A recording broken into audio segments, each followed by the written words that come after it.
तो बेटा आज की क्लास स्टार्ट करते हैं। हमने क्लासिफिकेशन का रिवीजन करना है आज की क्लास में।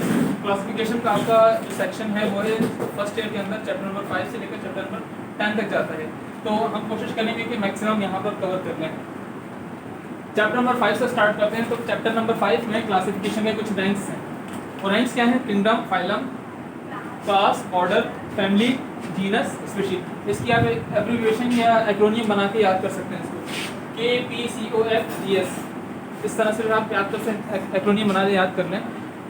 ये सबसे आसान सवाल होता है जो पेपर में आता है। किंगडम क्या होती है? किंगडम के अंदर किन चीज़ों को शामिल किया जाता है? सॉरी, स्पीशीज से स्टार्ट करते हैं। स्पीशीज क्या होता है? ये हम बात कर रहे हैं यूकैरियोटिक ऑर्गेनिजम्स की।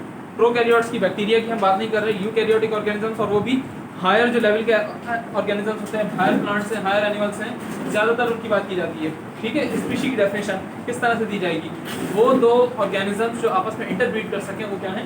स्पीशीज है, मतलब सेम स्पीशीज से ताल्लुक़ रखते हैं। एक और स्पीशी की डेफिनेशन जो कि किताब में नहीं है, लेकिन जो है वो हम अपनी अंडरस्टैंडिंग से, जो दूसरे चैप्टर्स के अंदर बुक की डिस्क्रिप्शन है उससे समझ सकते हैं कि वो दो ऑर्गेनिजम्स जिनका कैरियोटाइप सेम है, ठीक, कैरियोटाइप जिनका सेम है, वो क्या है? Same species. कैरियोटाइप को क्या होता है कि न्यूक्लियस के अंदर क्रोमोसोम्स का मेकअप, क्रोमोसोम्स का जो शेप है वो जिसका सेम है, क्रोमोसोम का नंबर जिसका सेम है, वो क्या कहलाएगा? Same species. ठीक है, तो आगे आ जाइए जीनस। अच्छा, स्पीशीज की जो पहले वाली डेफिनेशन है क्रॉस ब्रीडिंग वाली, इंटर ब्रीडिंग वाली, ये इस तरह से वैलिड नहीं हो सकती कि मेल और फीमेल हमें इसके लिए चाहिए होंगे। ठीक है, इंटरब्रीड के लिए हमें मेल और फीमेल की ज़रूरत होगी। हम दो मेल्स को ये नहीं बता सकते कि इनकी स्पीशीज सेम है या नहीं सेम है। ठीक है, अच्छा, और स्पीशीज की जो वाली डेफिनेशन है इंटरब्रीडिंग वाली, इसमें इसका एक हिस्सा ये भी है कि इंटरब्रीड करने के बाद जो ऑफस्प्रिंग आएगी वो फर्टाइल होनी चाहिए। फर्टाइल से क्या मतलब है? कि वो आगे काबिल होनी चाहिए कि मजीद रिप्रोडक्शन के प्रोसेस को आगे लेके चल सके। ठीक है, तो इस तरह से हम दो फीमेल के अंदर सेम स्पीशी का तयन नहीं कर सकते, दो मेल हो तो उनकी सेम स्पीशी का तयन नहीं कर सकते। तो ये जो कैरियोटाइप वाली चीज़ है, इसके ज़रिए से हम डिटरमाइन कर सकते हैं कि किसका क्रोमोसोम नंबर क्या है और क्रोमोसोम की शेप क्या है। तो इसके ज़रिए से हम स्पीशी को डिटरमाइन कर सकते हैं। ये चीज़ आपकी किताब में नहीं है, तो पेपर में नहीं आनी, आपके जस्ट कॉन्सेप्ट के लिए है। अच्छा, जीएस क्या है? स्पीशी से ऊपर का रैंक है। एक जैसी कैरेक्टर रखने वाले स्पीशीज़ को, जिनका मॉर्फोलॉजिकल कैरेक्टर एक जैसा होता है, जिनके बायोकेमिकल कैरेक्टर्स एक जैसे मिल रहे होते हैं, उनको कहते हैं जीनस। उनको एक साथ क्लासिफाई कर देते हैं। जैसे कि डंकी है, हॉर्स है, ये एक ही जीनस से ताल्लुक़ रखते हैं। ठीक है, तो इस तरह से जो क्लोजली रिलेटेड ऑर्गेनिजम्स होते हैं, एनिमल्स होते हैं या प्लांट्स होते हैं, उन दोनों को हम एक जीनस के अंदर क्लासिफाई कर देते हैं। ठीक है, अच्छा, अब देखिए हॉर्स की अगर हम बात करते हैं तो हॉर्स के अंदर हज़ारों टाइप्स आ जाती हैं। ठीक है, किसी भी एक, और कैट की बात करते हैं, कैट के अंदर बहुत सारी टाइप्स आ जाती हैं इसकी। वो टाइप हम यहाँ पर नहीं पढ़ रहे हैं, वो मजीद सब स्पीशी लेवल पर उससे मजीद नीचे की तरफ चला जाता है। हम स्पीशी को यूनिट क्लासिफिकेशन का इस वजह से मान रहे हैं कि दो आपस में इंटरब्रीड कर सकते हैं और एक फर्टाइल ऑफस्प्रिंग को प्रोड्यूस कर सकते हैं। ठीक है, तो स्पीशी का ये मतलब नहीं है कि आखिरी रैंक है। ठीक है, इससे आगे भी आगे जाके टाइप्स, सब टाइप्स बन सकती हैं। ठीक है, यहाँ पे जो स्पीशी को हम कह रहे हैं, स्पीशी का मतलब है कि इंटरब्रीड कर सकते हैं। ये दोनों का कैरियोटाइप्स हैं। जीनस पे आ जाए, जीनस में मैंने आपको बता दिया, एक जैसे क्लोजली लिंक स्पीशीज को जीनस में क्लासिफाई कर देते हैं। क्लोजली लिंक जीनस को हम फैमिली के अंदर क्लासिफाई कर सकते हैं। ये प्लांट्स के अंदर भी सेम होता है और एनिमल्स के अंदर भी सेम होता है। अब जैसे प्लांट की family citrus family, citrus family के अंदर तीनों, लीमू, मिठे, लीमू की कितनी सारी टाइप्स हैं, मिठे और ग्रेप फ्रूट, आगे बोलो, माल्टा, मौसमी, सारी चीज़ें सिट्रस फैमिली के अंदर आ जाती हैं। तो सिट्रस फैमिली में भी अगर हम एक स्पेसिफिक चीज़ की बात करें, किसी ग्रेप फ्रूट की बात करें, तो ग्रेप फ्रूट कोई अंदर से लाल होता है, कोई कैसा होता है, कोई कैसा होता है, किसी का टेस्ट अलग होता है, किसी का टेस्ट अलग होता है, खट्टा ज़्यादा होता है, किसी में बीज ज़्यादा होता है। ठीक है, तो ये इनकी मजीद सब टाइप्स में चला जाते हैं, इनकी वेराइटीज़ में चला जाता है। मैंगो की अगर हम बात करते हैं तो आम कब से आना स्टार्ट होता है भाई? जून के स्टार्ट, मई के आखिर से स्टार्ट हो जाता है। ठीक है, और कब खत्म होता है? अभी भी चल रहा है। ठीक है, तो उसकी डिफरेंट वैराइटीज़ होती हैं। कोई जल्दी फल देता है, कोई देर से फल देता है, कोई सबसे आखिर में फल देता है। तो इनकी डिफरेंट वैराइटीज़ होती हैं। तो वैराइटीज़ डिफरेंट है, इसका ये मतलब नहीं कि इनकी स्पीशी डिफरेंट है, इनकी वैरायटी डिफरेंट है। स्पीशी क्या है? जो इंटरब्रीड कर सके, चाहे वो प्लांट के अंदर हो चाहे एनिमल्स के अंदर हो। अब जल्दी से चलते हैं आगे मजीद ऑर्डर की तरफ। ऑर्डर क्या है कि एक जैसी फैमिलीज़ को हम एक सेम ऑर्डर के अंदर क्लासीफाई कर देते हैं, उनके मॉर्फोलॉजिकल कैरेक्टर्स की बेस पे, उनकी जो डिफरेंट कैरेक्टर्स हैं जो हम अभी चैप्टर 10 के अंदर पढ़ने वाले हैं, चैप्टर 9 के अंदर पढ़ने वाले हैं, उनकी बेस पर हम इन फैमिलीज को एक ऑर्डर के अंदर क्लासीफाई कर देते हैं। फिर सिमिलरली एक जैसे ऑर्डर को हम क्लासेस के अंदर क्लासीफाई कर सकते हैं। हमारे पास यहाँ पर अभी एग्जाम्पल्स की कमी है, टाइम की भी कमी है, तो हम इसी तरह से चल रहे हैं, ठीक है। वरना हम एग्जाम्पल्स देते हुए चलते सारी चीज़ों की। तो उसके बाद एक जैसी क्लासेस को हम फाइलम में क्लासीफाई कर देते हैं, एक फाइलम के अंदर, ठीक है। इंशाल्लाह आगे जाके हमने इसको पढ़ना है। फाइलम अगर प्लांट्स की बात होती है तो इसको हम क्या देते हैं, डोमेन। प्लांट्स के प्लांट लाइक ऑर्गेनिज्म की बात होती है तो उसको कहते हैं डोमेन, और इन सबको हम क्लासीफाई कर देते हैं, मजीद सब मर्ज कर देते हैं किंगडम के अंदर।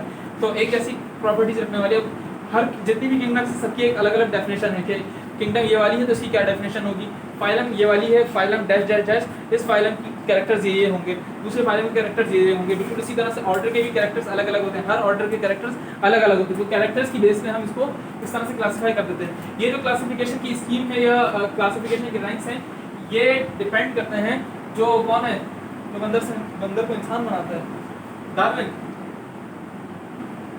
डार्विन की जो एवोल्यूशनरी थ्योरी है, एवोल्यूशनरी उसकी अप्रोच है, उसकी बेस पर ये क्लासिफिकेशन का सिस्टम को डेवलप किया गया है, ठीक है। तो डार्विन की जो एवोल्यूशन की अप्रोच है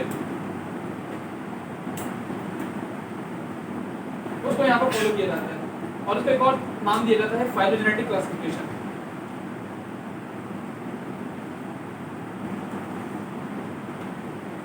ये चीजें आपके इंटरेस्ट के लिए हैं, बताता रहता हूँ क्या इंटरेस्ट के लिए है, क्या सिलेबस के लिए है। तो डार्विन से बेस करता है, अगर ये फॉर एग्जांपल आपको अगर टेस्ट में आ भी गया, कुछ चीज़ें होती हैं जो सवाल होते हैं जो फजूल में पूछ लेते हैं, आपके सिलेबस में नहीं होते, किताब में नहीं, तो फिर फजूल में पूछ लेते हैं, तो आप यहाँ से आंसर कर सकते हैं अगर आपको कॉन्सेप्ट अच्छा हो। उसके बाद आएगी classification system, 2 kingdom classification, 5 kingdom classification Whittaker की, और उसके बाद modified 5 kingdom classification. 2 kingdom classification में कौन कौन से ऑर्गेनिज्म शामिल किया गया था, एनिमल्स को और प्लांट्स को। एनिमल्स को क्या कहा गया था कि मोटाइल होते हैं, प्लांट्स को क्या कहा गया था कि ससाइल होते हैं, ठीक है। अच्छा, क्लासिफिकेशन की बेस क्या बनी, मोटिलिटी या कुछ और? नो, इसकी मोटिलिटी की बेस बनी इसकी साइटोलॉजी। साइटोलॉजी क्या होती है? Study of cell. तो उसकी सेल के स्ट्रक्चर के अंदर जो फर्क था उसकी बेस पर ये 2 किंगडम क्लासिफिकेशन दिया गया था कि प्लांट्स हर वो ऑर्गेनिज्म जिसकी सेल वॉल है, और एनिमल हर वो ऑर्गेनिज्म जिसकी सेल वॉल नहीं है, cell membrane outermost layer है, ठीक है, सेल की। तो साइटोलॉजी की बेस पर ये दिया गया था। आपकी बुक के अंदर 4 या 5 जो है उसकी क्लासिफिकेशन के वो भी हैं, मेथड्स भी, टेक्निक्स भी हैं। तो उसमें सबसे पहले यही साइटोलॉजी है, उनमें से साइटोलॉजी है कि बायोकेमिस्ट्री। बायोकेमिस्ट्री में हम इसको देख सकते हैं, जैसे हम फंगस को हमने अलग किया था बायोकेमिस्ट्री की बेस पर, ठीक है। फंगस की जो साइटोलॉजी थी वो तो सेम थी प्लांट से, कि जो है ना दोनों में सेल वॉल पाई जाती है, ठीक है। एक पॉइंट डिफरेंट था कि उसके अंदर क्लोरोफिल नहीं पाया जाता, ठीक है, लेकिन जो उसको बेसिकली अलग किया गया था उसमें बहुत सारे बहुत सारे पॉइंट्स ऐसे थे जिसमें उनकी बायोकेमिस्ट्री अलग थी फंगस की, ठीक है। फंगस की सेल वॉल अलग तरह से बनी होती है, बैक्टीरिया की सेल वॉल अलग तरह से बनी होती है, प्लांट्स की अलग तरह से बनी होती है, ठीक है। तो एक इनका वो है एक टेक्निक है बायोकेमिस्ट्री। बायोकेमिस्ट्री की बेस पर हम डिफरेंट केमिकल्स और उनके पाए जाने वाले डिफरेंट जो क्या कहते हैं, नहीं जितने भी केमिकल्स हैं उनको हम वो होते हैं पॉलीमर, ठीक है। ज़्यादातर केमिकल्स जो पाए जाते हैं बॉडी के अंदर होते हैं पॉलीमर्स। पॉलीमर्स किस तरह से बने होते हैं? पॉलीमर्स डिफरेंट मोनोमर्स के सीक्वेंस से बने होते हैं। तो sequence of monomers, the sequence of that chemicals या स्पेसिफिक केमिकल्स डिटरमाइन करता है इसकी बायोकेमिस्ट्री को। तो बायोकेमिस्ट्री भी इस तरह से बेस बन सकती है कि कुछ एनिमल्स, कुछ ऑर्गेनिजम्स के अंदर कुछ खास तरह के बायोकेमिकल्स पैदा हो जाते हैं। जैसे सिट्रस फैमिली की भी मैंने एग्जांपल दी, तो उसके अंदर सिट्रिक एसिड बहुत बड़ी तादाद में उसके फ्रूट में मौजूद होता है, तो उसकी बेस पर हमने उसको सिट्रस फैमिली कर दिया, ठीक है। ये बायोकेमिस्ट्री की बेस से, ठीक है। उसके अलावा फ्लावर के कैरेक्टर्स की बेस पर भी हम दे रहे होते हैं, मॉर्फोलॉजी की बेस पर भी दे रहे होते हैं। एक और चीज़ आपकी डिस्कस है बुक के अंदर कि होमोलोगस ऑर्गन्स, ठीक है। होमोलोगस ऑर्गन्स भी आपके ऊपर डिस्कस है, बता देता हूँ क्या होते हैं। होमोलोगस ऑर्गन्स उन ऑर्गन्स को कहते हैं कि जिनका ओरिजिन सेम हो लेकिन फंक्शन अलग हो।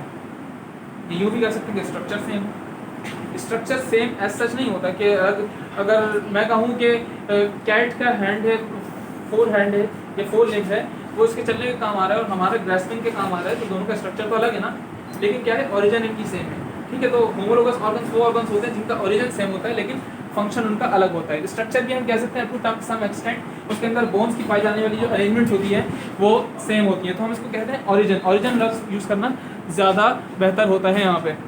ठीक है, तो विटेकर ने क्या 5 किंगडम सिस्टम दिया, इसमें कौन कौन सी किंगडम्स बनाई, टाइम होने वाला है, फिर जल्दी जल्दी इसको कवर कर लेते हैं। विटेकर ने कौन कौन सी 5 किंगडम बनाई, सबसे पहले किंगडम मोनरा, उसके बाद किंगडम प्रोटिस्टा, उसके बाद फंगस यानी किंगडम फंजाई, फिर प्लांटी, एनिमेलिया।